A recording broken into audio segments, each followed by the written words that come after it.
Good morning, students. Today we will learn about verbs. You know very well, no sentence can be formed without a verb. There are two types of sentences, action sentences and non action sentences.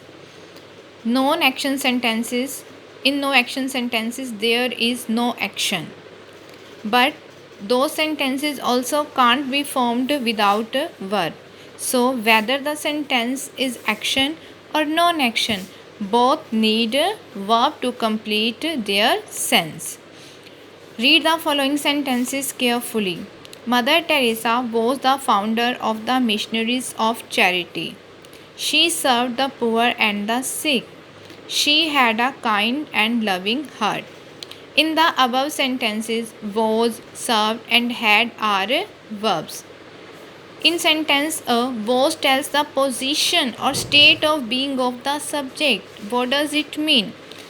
It means in first sentence, Mother Teresa was the founder of the Missionaries of Charity. It means Mother Teresa Missionaries of Charity की founder थी, संस्थापक थी.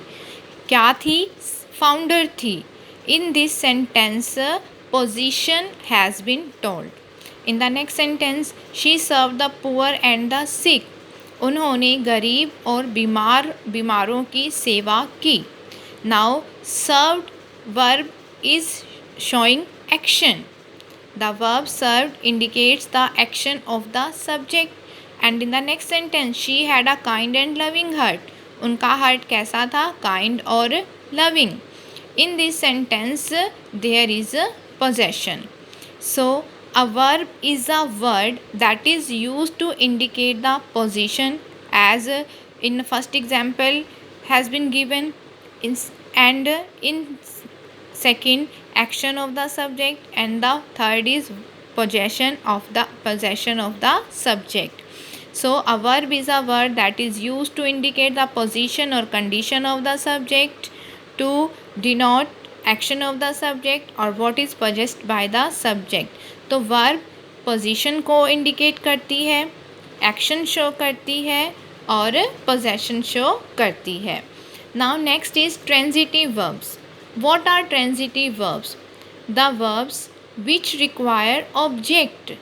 The verbs which require object to complete their sense are called transitive verb. Like he asked a question. If I write only he asked, now this sentence sounds incomplete because he asked. उसने पूछा. क्या पूछा? It doesn't give complete sense. That's why it is not transitive. When we added object to it, he asked a question. उसने एक question पूछा. Now this sentence is giving complete sense. That's why the verb which takes object to complete its sense is called transitive verb. So in this sentence, asked is a transitive verb. And one more thing, the object always answers the question what and whom. Object हमेशा what और whom का answer करता है. He asked what? He asked a question. Now question word is giving answer of question word what. That's why question is a object. I gave him a pen. I gave him a pen. मैंने उसे एक pen दिया. Whom? किसे दिया? Him. So him is also object. So object always gives the answers of question words what and whom. Now next object of the verb, he packed the bag. Now in this sentence, what did he pack? He packed the bag. Bag जो है वो what का answer कर रहा है. That's why it is a object. Clear? They bought a gift for her. Now you can see there are two objects in this sentence, a gift and her. A gift is giving answer of question word what, and her is giving answer of question word whom. That's why both are objects.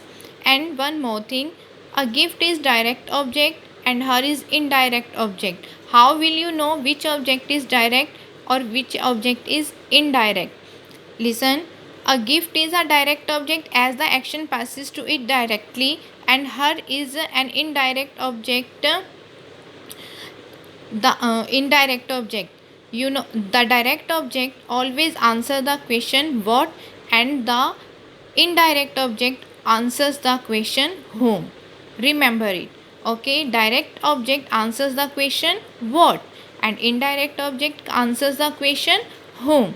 So a gift, it is giving answer of what, that's why it is direct. Or her is giving answer of whom, that's why it is indirect object. Next sentence, Naman threw the ball at her. The ball, Naman threw the ball at her. The ball, it gives answer of question word what, that's why it is direct. And her is indirect because it gives answer of question word whom. So your homework is to solve exercise A. And next is intransitive verbs, that also we will do. What are intransitive verbs? I just told you the verbs which require object to complete their sense are called transitive. So intransitive verbs, the verbs which don't require any object are called intransitive verbs. Like she is smiling, she is laughing, boys are crying. Now in these sentences you can see boys are crying, boys रो रहे हैं. This verb doesn't need any object to complete its sense. That's why it is intransitive verb. Intransitive verbs don't require any object to complete their sense. That's why these are intransitive verb. The match was won. Match जीत लिया गया. Now in this sentence also no object is required. That's why it is intransitive verb. Okay, the eagle has landed. The aeroplane has landed. The aeroplane is taking off. So in these sentences no object is required. That's why these will be intransitive verbs. But intransitive verbs without object gives the complete sense. But transitive verbs without object doesn't give complete sense. So keep in mind. Students, today your homework is to learn definitions of transitive, intransitive verbs and to try exercises A and B.